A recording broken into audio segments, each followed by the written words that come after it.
I'd like to introduce Steny Hoyer, Congressman and the Democratic Whip.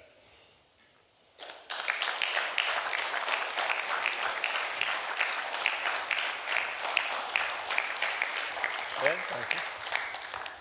Congressman, thank you for joining us. Obviously a bit of a tough day in Washington today.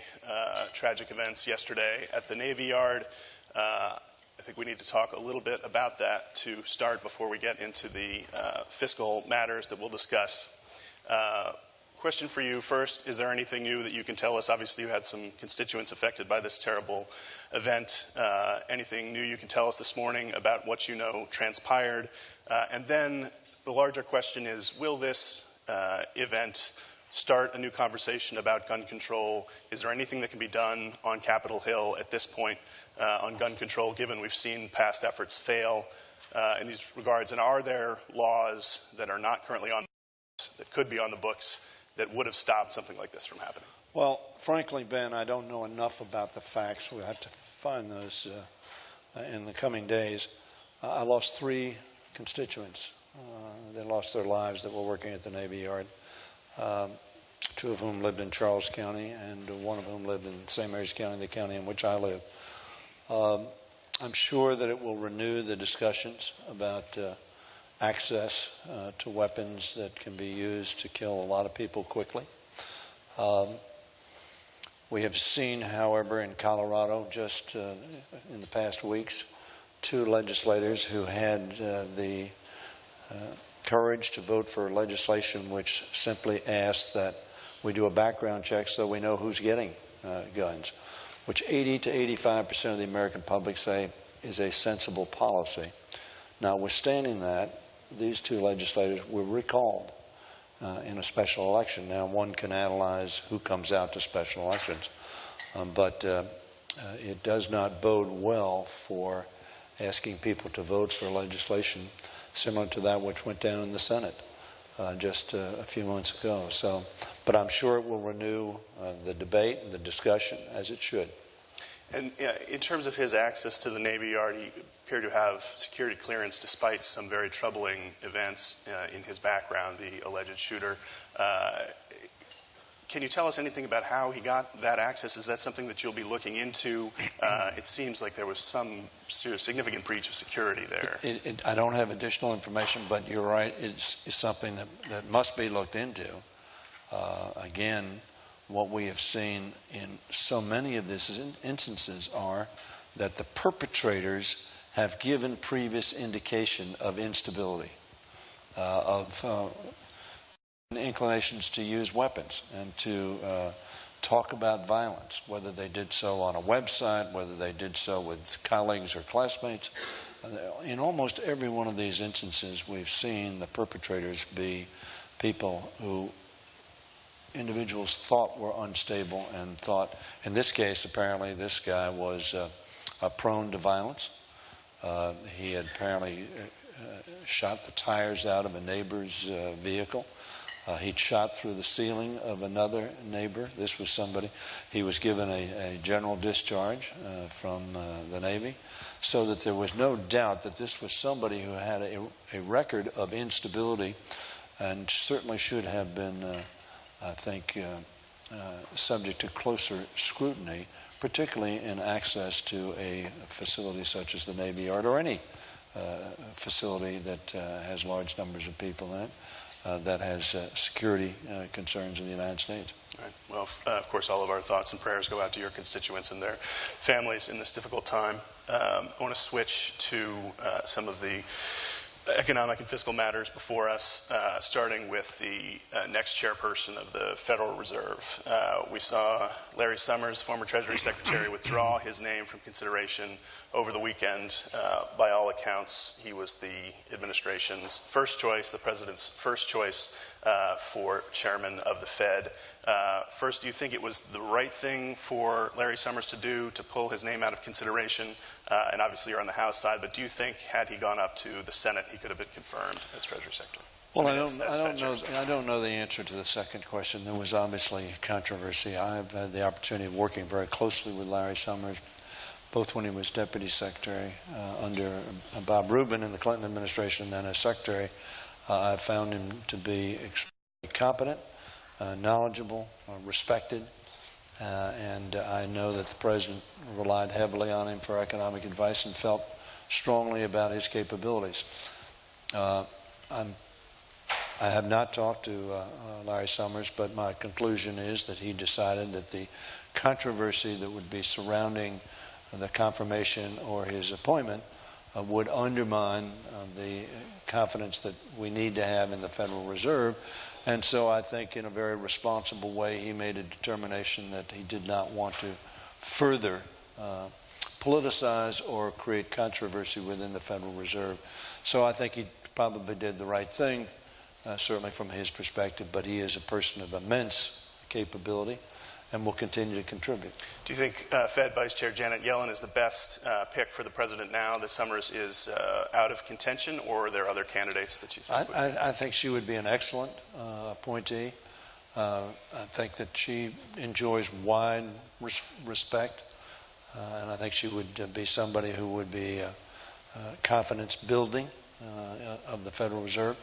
But there are others as well, and this is, of course, a choice the President is going to make, and I would hope that he would make it relatively soon so that we could stabilize, because I think that given the other economic turmoil we're going to talk about, having the Federal Reserve as a stable, respected institution that gives confidence to the marketplace, very important. Do you think that the administration has taken too long in making this appointment? One of the arguments from folks who are supportive of Larry Summers is that had they moved more quickly, some of the opposition would not have coalesced and he could have gotten through the Senate faster. Are we at a destabilizing point where this nomination not having been made is having a negative impact on the economy? I certainly think at this point making this appointment as soon as possible will be helpful. Yeah.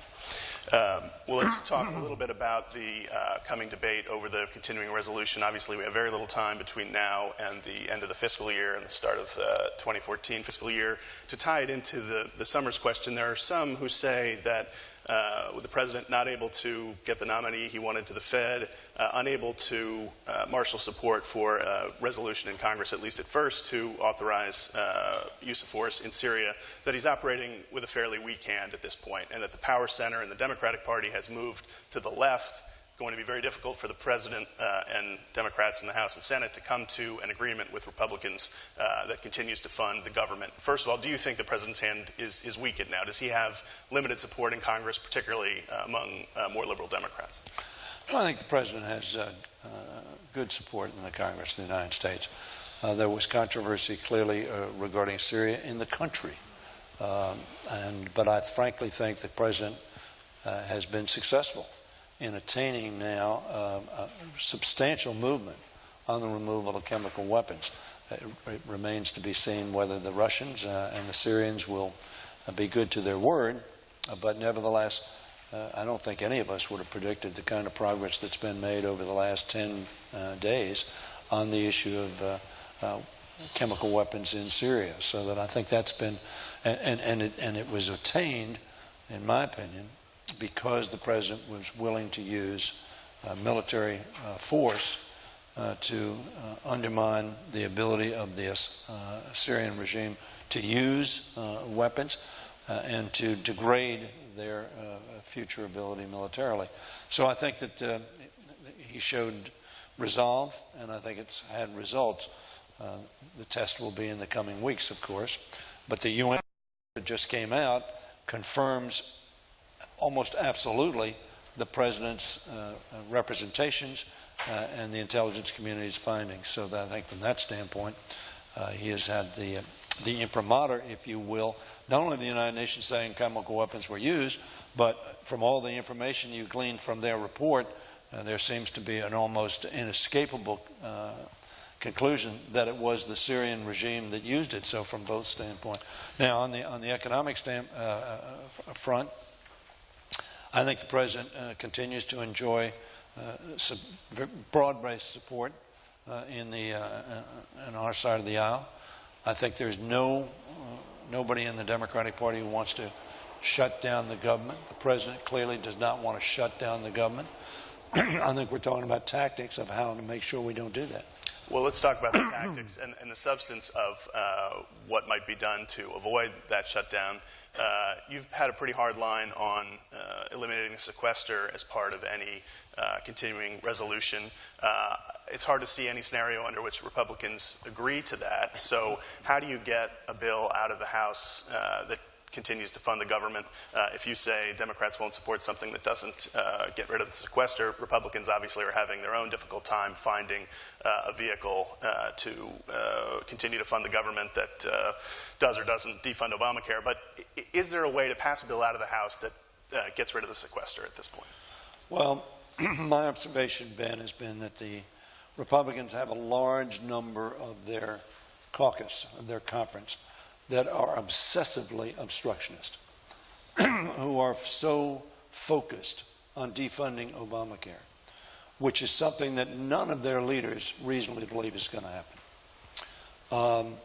And in terms of getting progress, there are many Republicans who agree with Democrats that the getting rid of Obamacare is not going to happen and that the sequester is irrational.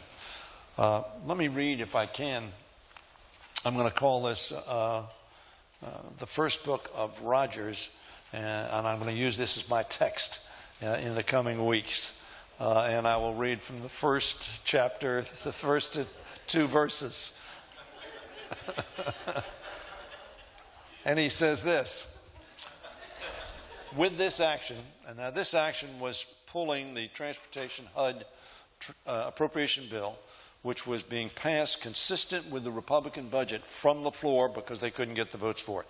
With this action, quoting Mr. Rogers, the chairman, Republican chairman, conservative for Kentucky, chairman of the Appropriations Committee, with this action, the House has declined to proceed on the implementation of the very budget it adopted just months ago. Thus, I, meaning Hal Rogers, believe that the House has made its choice. Sequestration and its unrealistic and ill-conceived discretionary cuts must be brought to an end. He goes on to say the House and Senate and White House must come together as soon as possible on a comprehensive compromise that repeals sequestration, takes the nation off this lurching path from fiscal crisis to fiscal crisis, reduces our deficits and debt, and provides a realistic top-line discretionary spending level to fund the government in a responsible and attainable way. I think Hal Rogers, the chairman of the Appropriations Committee, reflects at least half of their caucus's opinion. Well, here endeth the lesson. On the first day. On the first day, right. On that question, just prognosticate for us, because it's hard for me to see how we get to a deal on this before the date of a government shutdown, given where we are at this moment. What does that deal look like in your view when we get there? What is that cap, the discretionary spending cap that you'd like to see? And just paint for us a picture of a bill that can pass the House and then get approved by the Senate that continues to fund the government. What's going to be in it? First of all, we need to put where we are in context. In August of 2011, we adopted a Budget Control Act. That Budget Control Act cut $1.2 trillion over 10 years. Very, very substantial. Probably the largest single reduction in government spending that we've had in the time I've been in Congress. That would have called for a spending level in this coming fiscal year of $1.058 trillion, which was about $110 billion less than, or almost 10%, less discretionary spending. Now, these numbers are lost on the citizens, and when they hear cut government spending, we need to get government spending under control. There is no Republican who says, and by the way, we've already cut $1.2 trillion. But that's the fact. The other figure you got is $1.043 trillion, which would be the next follow-on of that Budget Control Act for fiscal year 14, an additional cut. And then you have two other figures.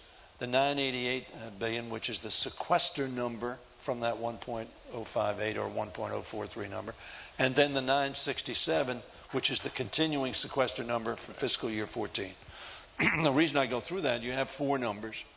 Obviously, at the low end, you have the Paul Ryan budget number of 967, which, of course, Hal Rogers doesn't says like. not only does he not like it, and this is a conservative Republican from Kentucky. This is not a moderate Republican from New York or California. God forbid. Would have no credibility, right? And he says it's unattainable. What he means by unattainable, I served with Hal Rogers for a long time on the Appropriations Committee. It is inconsistent with the responsibilities of operating government at a responsible level from a conservative Republican standpoint, either on the defense side or the non-defense side, the discretionary spending. As a result, normally what you would do is the Senate has a 1.058 number, the House has a 967 number. Split the difference. So you're talking about 1.2, let's say, 1.02 for the sake of argument. That would be a possible compromise. Now, the problem you have is you have somebody who wants to be President of the United States, Republican United States Senator, very concerned about getting back in the good graces of the Republican Party as a result of his immigration apostasy. Mark Rubio saying, I will not vote for a CR unless it defunds Obamacare. Right. Something that clearly Mr. Rubio's got to know is not possible. Right. And an irrational request of the President of the United States to sign a bill that would do that, his signature. So, where do we find ourselves? We find ourselves with Mr. Boehner understanding that that's unreasonable, and Mr. Cantor.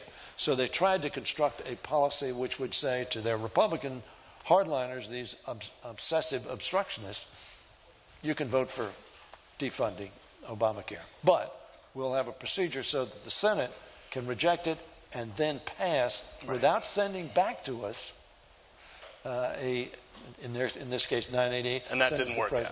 And that didn't work out because Heritage Foundation, Freedom Works, other very conservative groups in the Republican Party on the outside were going to score this and demand their members to be, in my opinion, continue Obamacare. But we'll have a procedure so that the Senate can reject it and then pass, without sending back to us in this case, 988. And that didn't work out. And that didn't work out because Heritage Foundation, Freedom Works, other very conservative groups in the Republican Party on the outside were going to score this and demand their members to be, in my opinion, continuing to be obstructionists and unreasonable in what they would expect the other side and rejecting of compromise. Compromise is the key. Right. What do I think is attainable? I think, frankly, Mr. Rogers and another 100 Republicans or 80 Republicans need to join the Democrats in reaching a reasonable compromise. The Democrats understand that we're not going to get our 1.058, which the Budget Control Act called for. My own view is we need to get a compromise figure and we need to eliminate the sequester. We need to repeal the sequester. I think there are a good number of Republicans who could vote for that, but for the fact they're terrified of Tea Party opponents in primaries. Will you oppose any continuing resolution that does not cancel the sequester? Initially, I will certainly oppose anything that goes out of the House that doesn't eliminate the sequester, because I believe the continuation of the sequester is damaging to our government, damaging to our economy, and damaging to our national security. Let's say we get past the continuing resolution into October. We're immediately going to run into the debt ceiling issue and the Treasury running out of special moves to forestall a default and a real crisis. The debt ceiling will have to be raised by mid-October. Republicans continuing to say they will support only a debt limit increase with a commensurate dollar-for-dollar equal measure of spending cuts, also want long-term entitlement reforms. Are there any entitlement reforms on the table now that Democrats could accept as part of an agreement with Republicans that raises the debt ceiling? Change CPI? I think the President has already offered you think that in offer his budget. And he's made it very clear that offer is on the table. As you know, Ben, I'm one of those Democrats, and I've spoken out over the last 2 or 3 years. We need a balanced big deal. We need a Domenici Rivlin, a Simpson Bowles, a gang of six. We need a resolution to this sporadic crisis of which Rogers talks, to get us on a fiscally sustainable path where we create a consensus that understands that we are on a path that will get us from where we are to where we need to be. Now, we ought to emphasize we've halved the budget deficit. The President said he was going to have the budget deficit in 4 years. It took him 4 years and some months. So the budget deficit is coming down. But over the long term, we need to deal with both revenues and entitlements. Both sides have very strong opponents on one side of that equation. But almost every bipartisan group that's met said, you've got to deal with both. I think that's what we have to do. Do you think there's enough? That's when Rogers says we need a comprehensive resolution. But is there Democratic support for that kind of comprehensive solution? You think that could get through both the House and the Senate? I think there is. Yeah. Okay. If it's comprehensive, and I will say this in the sense that when Speaker Boehner and President Obama reached, in my view, a deal, Speaker Pelosi, Leader Reid, Mr. Durbin, and myself met with the President, and we indicated to him that we would support that deal. We didn't think it was the perfect deal. We thought there ought to be another increment of revenue to balance off any entitlement cuts, but or reductions in growth as opposed to cuts. We would support that, and I think there is support in the support for a deal that doesn't include any new revenue, because it's pretty clear Republicans are not going to support anything that touches revenue again. Can you get again? If you say it's clear that they won't support any new revenue, I don't see any reason to believe that otherwise. Well, is it clear that Democrats won't support any restraints in entitlement growth? I don't think that's clear, and frankly, I don't think it's clear on the other side. I will tell you, I talk to Republicans, and I will not out them. Because it will be dangerous for them in their primaries, which is what they're concerned about. They're not concerned about losing to a Democrat. They're concerned about losing to a very, very conservative Republican. Let me give you an example. Delaware. Mike Castle was defeated. Indiana. Richard Lugar was defeated. Sharon Angle became the candidate in Nevada. Todd Akin in Missouri. Arguably, had moderate Republicans won any of those districts, it would have been difficult for the Democrat to win. So the problem we have getting to revenues is, yes, you're right. There have been some very hard-line stances taken on revenues, and those people were the same. Many of those people were the same people that said, if we adopted the Clinton program in 1993, i.e., Dick Armey, Freedom Works, the economy was going to go down the drain. Exactly the opposite happened. We stabilized our finances, we gave confidence to the markets, and we had the best economy we've seen. Tax reform is another issue that's critical to a lot of folks in this office. In this audience. This would be a big office. I want to bring in Rachel Bade from Politico Pro Tax, who's got a question on tax reform, and I think she's right there. Hear me? I can. Thanks for being here. Thank you.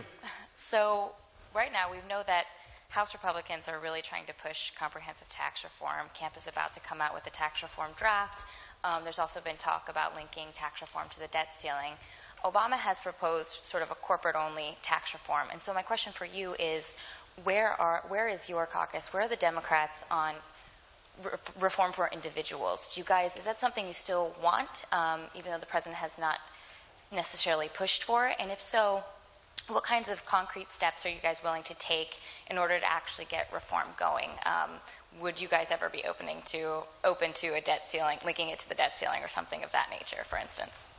Well, let me say that on our side of the Capitol, Sandy Levin and the Democrats on the Ways and Means Committee have been participating very positively with the sort of working groups that Chairman Camp has established. I think those have been positive, they've been bipartisan, and they've been useful efforts. They have not led to an agreement, as you know, at this point in time. in my own view, we are certainly open both on the individual side as well as the corporate side to tax reform. As a matter of fact, everybody in Washington is for tax reform, right up until the time you say what it is. The tax reform, conceptually, everybody believes the tax code is too complicated, too long, too uneven in its impact on individuals and the corporate level. Warren Buffett's observation that his secretary pays a higher rate than he does is obviously something that is irrational and unacceptable. As a result, we need not only to reduce the complexity of the tax code, simplify it, but we also need to rationalize it in terms of equal effect on taxpayers, so that one taxpayer pays a higher rate, effective rate. They all might have the same nominal rate, but they pay a different effective rate than their neighbor, which obviously makes them unhappy and believing the system is unfair. So that the problem I see is that I've been in Congress for 33 years. That's not the problem, I hope, is that I have not seen any major tax reform. I've seen tax changes, but tax reform that has not had a president and a bipartisan Congress working in league to attain it, because it is an extraordinarily difficult objective, and unless you have a large consensus and a working together of both parties and the executive and the legislative body, it's almost unattainable. 1986 was the last time that really happened. That was a very significant and important step forward. We ought to be able to take another step like that, but whether or not we can in this context, I think is doubtful. If in fact there is a hostage taken on the debt limit, and that hostage is the debt limit, and the pay for is tax reform that Republicans want as opposed to bipartisan tax reform, it's not going to work in my view. I think it's very doubtful that we'll see tax reform this year or perhaps in this Congress. But we need it, and we'd like to see it. And Democrats and Republicans are working together. You see in the Senate side where Baucus and Senator Baucus and Senator Hatch are working together. They came up with their zero-sum game to start out with. Every interest group in town was energized by that proposal. Speaking of hostage-taking, if you take hostages, the only way that scenario works is if you're willing to kill the hostage. On the debt limit, do you think there is a real risk that we get very close to the point of being unable to borrow further at the Treasury and to default, given the differences on the fiscal issues and insistence among Republicans on either defunding Obamacare or cutting spending in a way that Democrats would never expect? Wall Street, everybody I talk to there says we're going to go through the same song and dance we always go through. We'll get a CR, we'll get a debt limit increase, but then you ask them how that happens and they don't really have an answer for it. Is this a riskier scenario than we've seen previously, given how polarized the two parties seem to be right at this moment? I think it's riskier. And I think it's riskier because what you saw in what Boehner was trying to do on the CR and Cantor were trying to do on the CR. You saw the Heritage and Freedom Works and Club for Growth all very energized in a very hard line, we're going to score this vote mode, which, as I said, Republicans for the most part are concerned not about generals but about primaries. And they're concerned about funding from these very, very hard-line right groups, right-wing groups, incorrect groups, but right-wing groups. And I think that in that context, we're at greater risk. The irony is that Boehner and Cantor would both tell you, if they were on the stage, not extending the debt limit is an irrational, dangerous, economically devastating policy. My presumption is McConnell would say the same thing. He has said the same thing in the past. Ronald Reagan said it. And I won't read you that verse, but I've got it in my pocket. It's enough scripture for one day. Right. That's the scripture for another sermon. Ronald Reagan agreed on that. So that almost all the leaders, and certainly every former Republican president, believes that it's taking that hostage is a hostage you do not want to kill. Taking that hostage, that if you killed that hostage, would kill the economy and undermine the stability of the country and give to the world an extraordinarily negative view of the United States' ability to manage its own affairs. The President's made it very clear, and I agree with him. He's not going to negotiate. He's not going to negotiate with something that is fundamental to America's stability, that Republican leaders have said ought not to be put at risk. But their politics are putting it at risk. Hopefully they will retreat from that abyss. Yeah. I want to remind folks you can tweet questions, hashtag Morning Money, and we'll take a couple of them. Take one now because I think it speaks to this. And it doesn't seem like there's any prospect that we get to a point where we're not lurching from crisis to crisis on the fiscal front, that every must-pass piece of legislation on funding the government, raising the debt ceiling, is going to be a knockdown, drag-out fight for the foreseeable future, unless there's some larger deal, unless we somehow get back to budget regular order. At Rich Walls asks, 16 years operating without a budget, only CRs. When will Congress pass one? Does it even matter? Is there any prospect for getting back to regular order on budgets and funding the government? Well, first of all, let me make a disclosure out front. I was an appropriator for 23 years. The budget's an interesting document, but the budget really only does one thing. It can set up a reconciliation process, which is very meaningful, particularly in the Senate, not so much in the House. But what the budget does is set a top line for discretionary spending. And it gives that top line to the appropriators that then allocate that gross amount of discretionary spending between the 12 subcommittees, so that you can operate relatively easily without a budget, because the budget, once the Budget Control Act, which we passed in August of 11, set a top number for spending. Now, we believe it set the number. Republicans would argue that was the upper number, and that we can do something below that. But that dispute aside, we talk a lot about budget. It gets a lot of focus, but it's the appropriation bills that actually apply money. In Maryland, from which I came for 12 years in the Senate, the budget is the budget. It is a unified document. It does the spending, but the President sends it down. The President doesn't participate in the budget process. He doesn't sign it. It's not a law in that sense. So that you don't need a budget. What you do need, however, is an appropriation process that works, that has hearings, determines priorities, determines that which is being done that doesn't need to be done, and cuts that spending out, and applies resources to things that need to be done and where we have greater opportunities. That process is broken. That process being broken undermines our stability of government.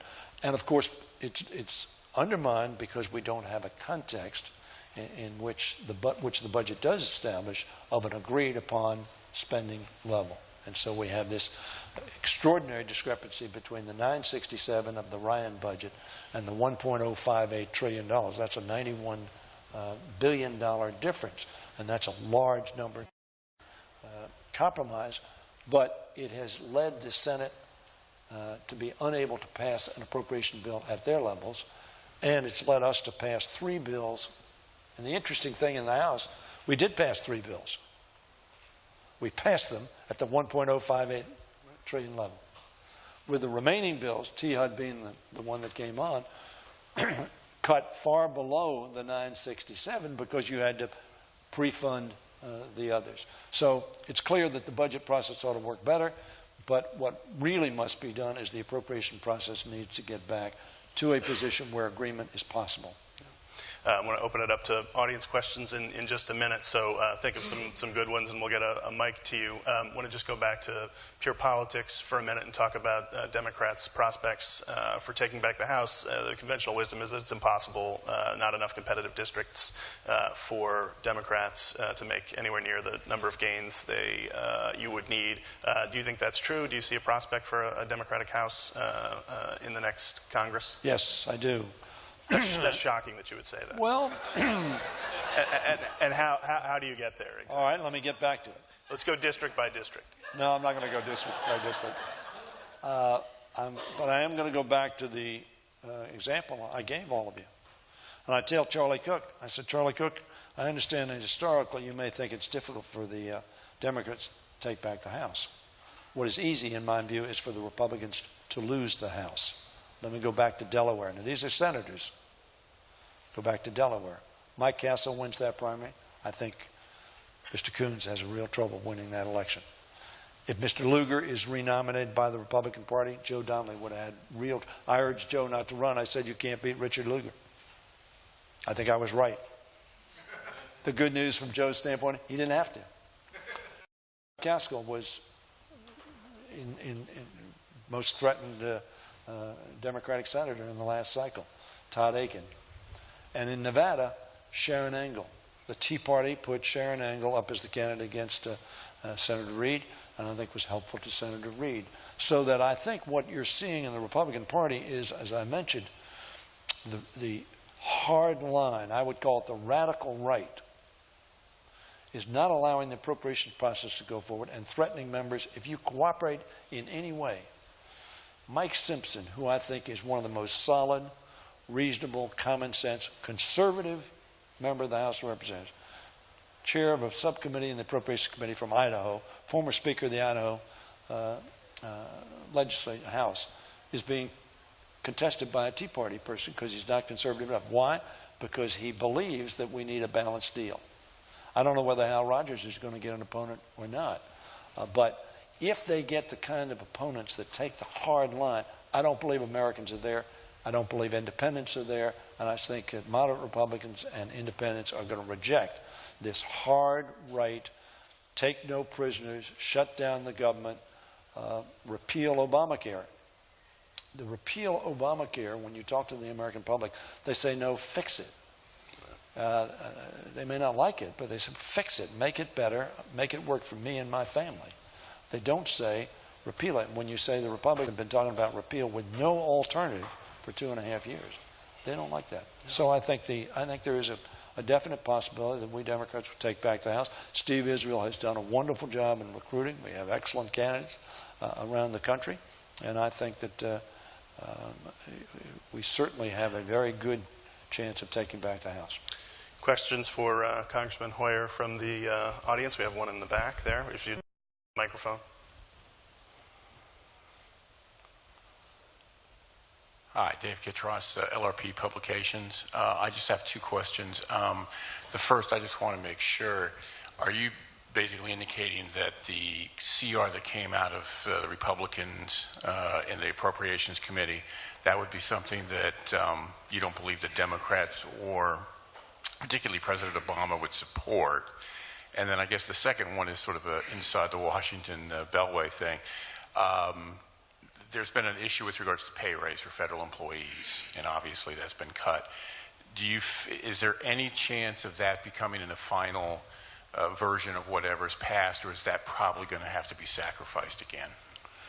Well, it won't shock you to know that I'm very strongly for giving our federal employees a cost of living adjustment, not a pay raise. They're not going to get a pay raise, but a cost of living adjustment. That has historically been what we've done over the years, and we've done so in parity with the armed forces so that they move together with equality.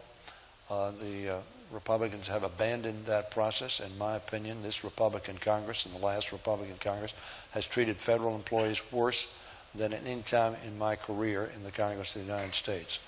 I think that's damaging to the federal service. It's damaging to our ability to recruit and damaging to our ability to retain the kind of talent we need in the federal government that the American people need in the federal government. So I think we are following a very unwise federal employee policy. Now, let me make it clear that back in 98 and 99, I was supportive of a zero COLA at that point in time. The economy was in rough shape, people were losing their jobs, and we needed to pull our belt in a notch. And I talked to my friends in the federal employee unions, and you didn't hear much. There wasn't a great deal of controversy about that, but we're now carrying it forward. The military, on the other hand, has received raises, so that at the Pentagon you have somebody in uniform and somebody in civvies and civilian clothes working one desk next to one another, doing exactly the same job, and one receiving a cost of living adjustment and the other not. Both of their services are valued. We ought to reflect that in our policies. Secondly, and I guess I've answered them in the reverse order, I'm not sure what CR the Republicans are offering, so it's difficult to, because they don't know, in my opinion, right now. They're trying to figure out what can get the number of votes. As they did on the Farm Bill, I expect them to move right, not to the center, not to compromise. They have not been very inclined to compromise. So I expect them to move the right. I expect them to have a CR that will have, in fact, the defunding of Obamacare in it, which perhaps garnered them the votes of the hardliners in their caucus, which are 40 to 80 of them, I think, probably in that range. They will pass that, perhaps, with the requisite number of votes, although it'd be interesting what a guy like Hal Rogers does. Hal Rogers clearly does not believe. I haven't talked to him about that. That wasn't in his text. But I don't believe he thinks that's a rational policy. And in fact, Senator Burr of North Carolina said that's the dumbest thing he'd ever heard of. He knows that's not going to happen.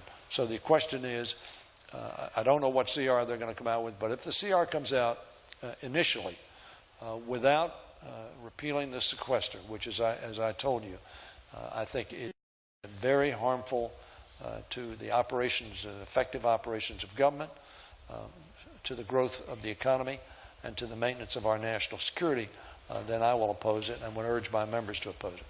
I wish we had time for more audience questions. Unfortunately, I know the Congressman has a need to get back up to the Hill. You've got a little bit of work to do, I think, up there in the next few days. You all have seen how much work we're doing up there. Exactly. Right. Heaven forbid that I would miss it. Hopefully you won't adjourn today.